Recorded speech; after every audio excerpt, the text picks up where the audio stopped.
Governor Kristi Noem should be under federal investigation for RICO charges, embezzlement, fraud, as well as many other things. I do believe that this is the best pathway to getting her, as well as some of these other nominees, out of office, because she is in fact a national security threat. I'm going to show you exactly how money was moved around, who the beneficiaries are. In order to have a scheme, you need to have co-conspirators and people that would be beneficiaries of it. And we already understand that the Trump 2020 campaign, as well as conservative NPOs like Americans for Prosperity and the Heritage Foundation, are going to kind of be at the top of this. And we know how they work in tandem. But how does a governor grift millions and millions of dollars from companies and taxpayers to those campaigns? And then how does she then funnel that money back to the companies that helped her do so? This is what it looks like. At this point, we get something that looks like this. After the 2020 election, she used election denial claims to raise funds for both herself and Trump.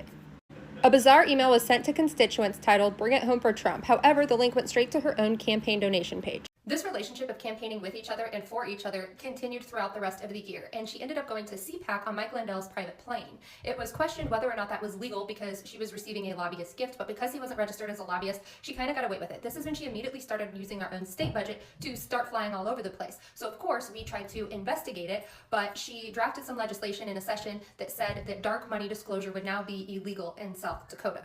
So at this point in time, what she does is she makes all of her government spending confidential, as well as her schedule, and she's already put the press and media on a need-to-call basis, meaning she's not sending out messaging or answering any questions. In short, what this bill did is say that the federal government is going to be the bare minimum for regulation in the state, because the federal government doesn't really regulate state budgets very much. You could learn more here about how Noem made dark money disclosure illegal. However, in this new role, she will now be a federal employee, so these things could be looked at. But here is where it gets really fraudulent, because this COVID money is coming in, and governors had complete discretion of who it went to. Noem immediately asked the Supreme Court to determine if politicians can profit from the COVID funding, obviously for her own personal gain and to continue to contribute to Trump and other political cronies. Noem began diverting money to different departments and finding creative ways to divert it back to herself. She sent funds to Economic Development Tourism Division and spent $5 million on an ad for tourism, while South Dakota COVID numbers were among the worst in the country. It featured herself. It was an obviously thinly veiled ad for her and Trump.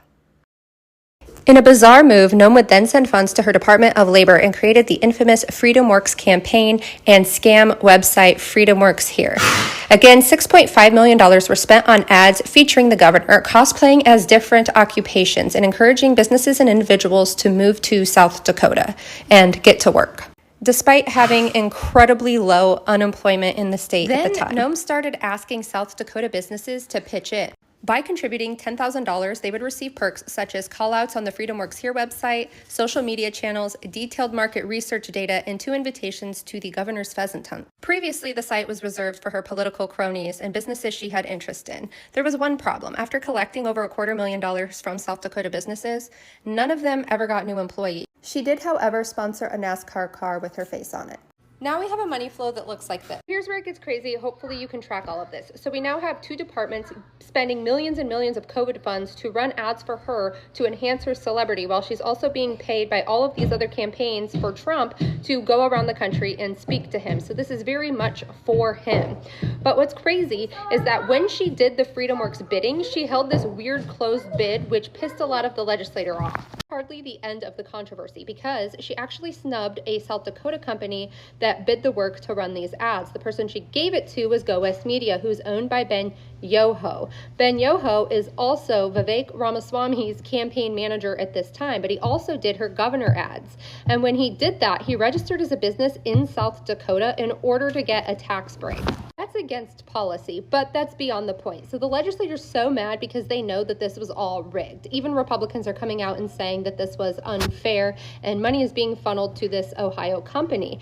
But she didn't just give them the job, she allowed them to steal the bid of the Sioux Falls company that bid to run these ads.